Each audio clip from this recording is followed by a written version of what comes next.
Hello, everyone, and welcome to Panda Talks Football, and welcome to another episode of Barcelona News Roundup. Before I start the video, kindly press that subscribe button and help this channel get to the 1000 subscribers. So let's start the video. First of all, I want to talk about the La Liga table.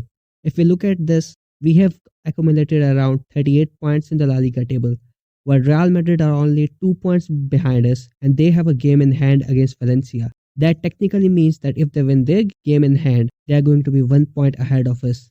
We are no longer leading Real Madrid in La Liga. The golden opportunity we had to extend the lead, that is gone again. We bottled against Real Betis our 2-1 lead, while on the other side, Real Madrid have comfortably defeated Girona by a scoreline of 3-0.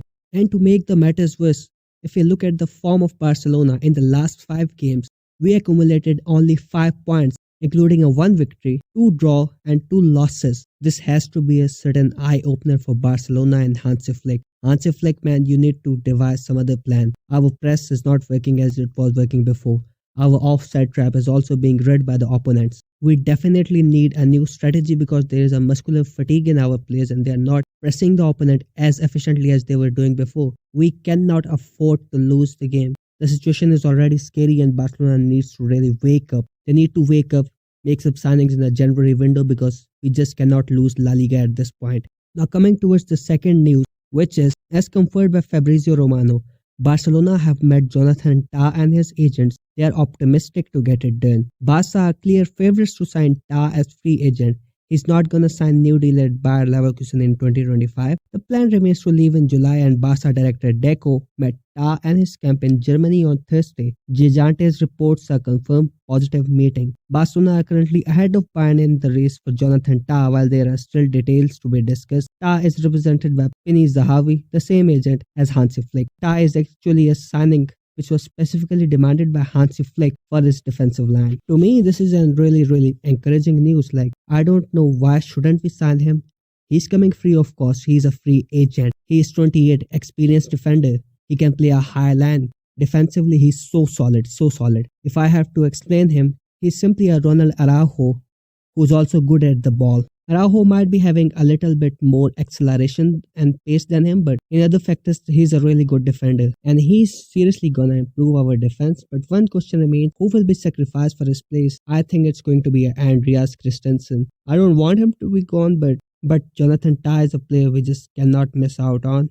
And as it's the demand of Hansi Flick, let's respect the coach this season. Now coming towards the third agenda, regarding Hansi Flick. As we all know, Hansi Flick received a red card against Real Betis and is set to miss 2 upcoming games of La Liga against Leganés and Atletico Madrid. According to the report of the referee, Flick was given a red card because he was living in the technical area shouting and gesticulating, protesting one of my decisions. Well, that is the explanation of referee, but according to Flick, he himself was surprised by the red card as he said he hasn't said something to the referee why he got. And Helena Correndis has confirmed that club is going to appeal Hansi Flick's red card. Well, actually it is La Liga, some horrible referees in La Liga, you just cannot blame Flick. The same things used to happen with Xavi, and yeah, Hansi Flick, welcome to La Liga. Let's hope that the red card reverses because it was seriously unnecessary. You just cannot give a red card to a coach claiming just because of his gesture. He did not run away to referee to fight him. Let's hope Barcelona can reverse the red card of Hansi Flick. But anyways, moving towards the next news, that is Dani Rodriguez has arrived.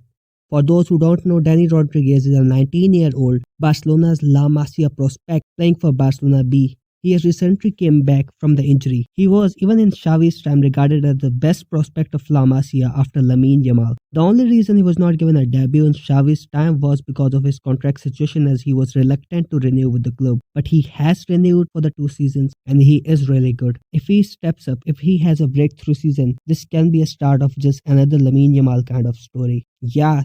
Don't get me wrong, he's fast, he's agile, he can dribble, he's left-footed guy who play on the right wing and he can be a solid substitute alternative to Lamine Yamal. And yes, he has just recently returned from the injury and in the 2 matches he played for Barca B, he has scored 3 goals in those 2 matches, playing only in the second half in both of them. And let's wait for his match fitness. Once he is fully fit, he must be receiving a chance into the first team, and that will be a huge boost for Barcelona. But anyways, let's come toward the last news. As reported by Relevo, Barcelona are very near to sign Antonio Cordero for a free in the next season. Antonio Cordero on a free transfer in 2025 summer. Cordero, who plays for Malaga as a left winger, is a highly sought after young prospect being followed by Real Madrid and Arsenal. But according to the repetitive reports, Barcelona are just leading the race to sign him. I don't know much about him, won't be commenting what sort of player he is, but let's hope we sign our hidden jewel from the bottom tier of Spanish football.